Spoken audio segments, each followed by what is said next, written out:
Sveiki, štai aš esu parke Klaipėdoje ir klaipėdiečiai, galbūt ir visi kiti žinote, kur aš esu.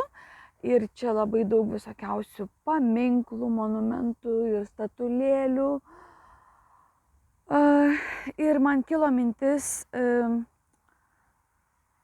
pasakyti tai, kad papasakoti tokią istoriją.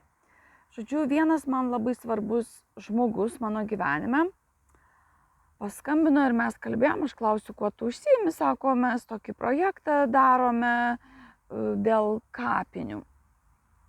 kapinių projektą. Ir aš sakau, o kodėl tu pasirinkai būtent kapines? Ten parašiau didžiausią litaniją, aš ją paskaitysiu ir nusiunčiau. Kodėl pasirinkai būtent tokį profilį? Iš kur kilo ta mintis? Kokiu būdu, kaip atėjo mintis, žodžiu. Kodėl būtent tos kapinės, ne? O jeigu tą patį projektą pakeistumei, pavyzdžiui, į vaikų žaidimo aikšteles, juk tapai tėveliu, negi tau neįdomu vaikų ateitis, negi mirusieji yra svarbiau už gyvuosius. Negi niekada nesusimastei, kad šiame pasaulyje tiek daug energijos ir pinigų atiduodama mirusiems. Kai tuo tarpu senukai paskutinę savo gyvenimo dienas leidžia visiškai vieni, dažnai jausdamiesi niekam nereikalingi. Gal jiems daugiau meilės ir pagalbos ir pagarbos reikia? Pagarba mirusiems. O kam ji? Kūnui pagarba? O kas jeigu mes labiau pasirūpintume vaikais, senukais, neįgaliaisiais, gyvais, kuriems reikia priežiūros, meilės, pagarbos, palaikymo, vedimo?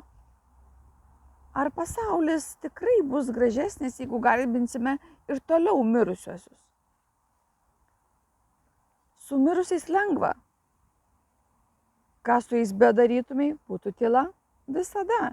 Gyvieji yra unikalūs ir jie ne visada elgsis, kaip nori tu.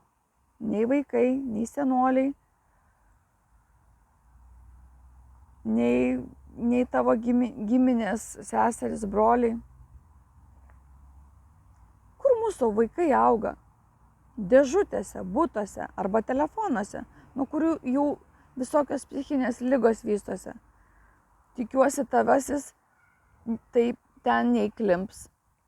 Žaidimų aikštelės, parkai su tam tikromis taisyklėmis tikrai pakeistų ir pagražintų mūsų garbingą žemę Lietuvą.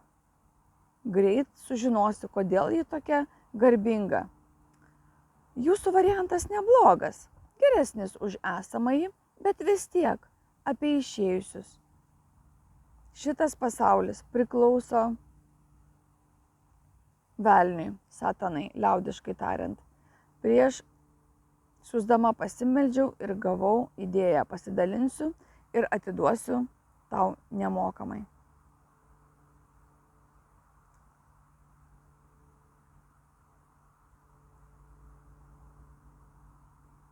Atsakyk į klausimą, kiek žmonių bus laimingesnių jūsų projektu ir kiek žmonių bus laimingesnių su tuo, kurį tau siūlau. Gavau iš šaltinio, iš Dievo, iš Kūrėjo. Aš žinau, kad tavo projektas klestės tik tada, kai eisi duotų tau keliu iš širdies ir su meile.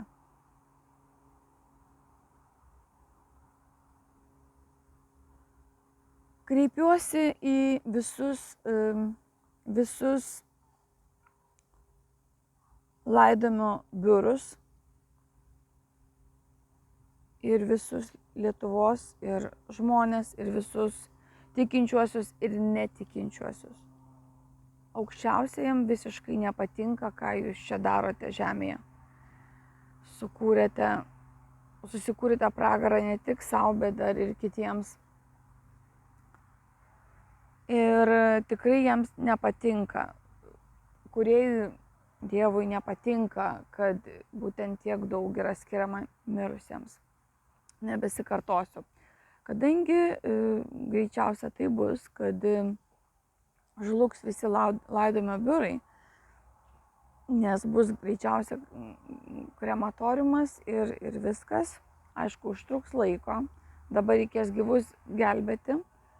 Gyvuosius paliks vėliau gelbėti. Tai visus marmurus, kuriuos jūs naudojate paminklams, kaip ten dar vadinasi, šitiems antkapiams, čia visokiausių jų yra, ar ne? Tai šitą marmurą jūs tiesiog keiskite į marmurinius grindis, galbūt virtuvės ten stalvirščius, marmurinius, vat būtent interjero, ypatingai versluose, nes marmuras labai ilgai tarnauja. Tai vat keiskite profilį ir išliksite kaip kompanijos. Tie, kas mane išgirs, tai jie išliks tos kompanijos, o tie, kurie neišliks, tai nesakykite, kad negirdėjote ir prašau išversti į visas pasaulio kalbas. Su meile, aš sugrįžau su meile.